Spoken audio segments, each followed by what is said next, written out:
School number 17 stood on the outskirts of the city and had long been abandoned. Its windows were shattered, its walls covered in graffiti, and inside the air reeked of dampness and decay.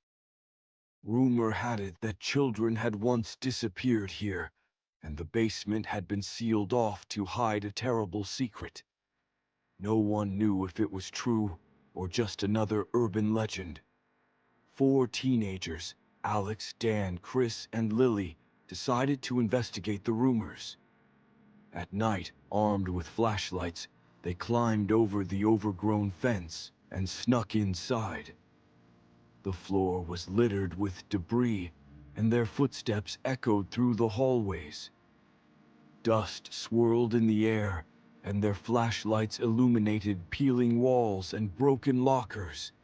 It felt as if the school was breathing with them. Soon, they found the basement door, boarded up with wooden planks. Using a crowbar, they pried them off and descended. The basement was larger than they had expected.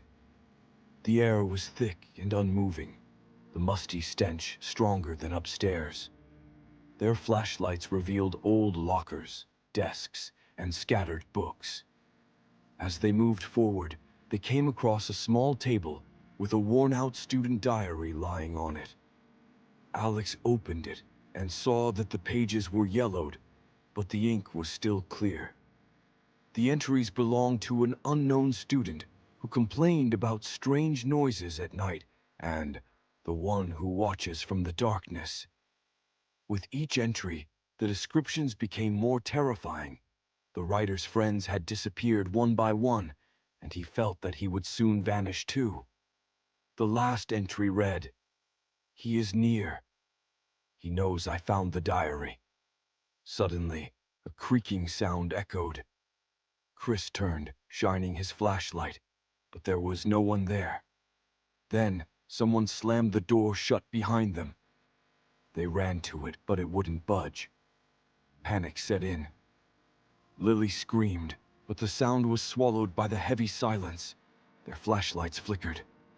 Breathing, not their own. Someone was here. Then, the light went out.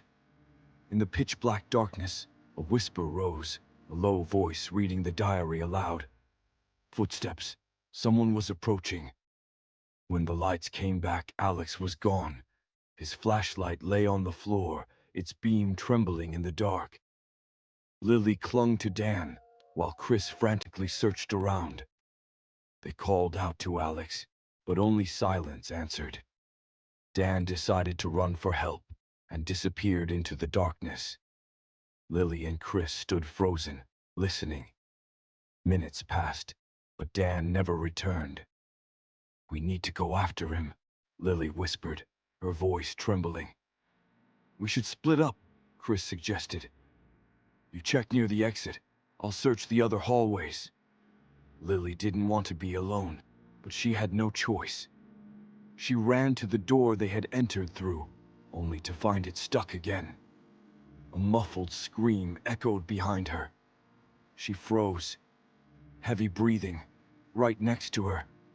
She turned and ran back toward Chris, only to find him lying on the floor. His eyes were wide open, his body frozen in a moment of terror. Scratched into the wall beside him were the words, "Don't look." Lily clamped a hand over her mouth to stifle a scream. Her flashlight shook in her trembling hands. Then behind her, the whisper from the diary returned, slow, creeping into her mind, calling her name. She bolted for the stairs, gasping for air. The door gave way and she ran outside, never daring to look back. Her three friends never returned. Their photos appeared in the news, but soon people forgot about them. One day, while sorting through her things, Lily found the diary in her backpack. It was open to the last page. Scrawled in fresh black ink were the words, "You're next." The ink was still wet,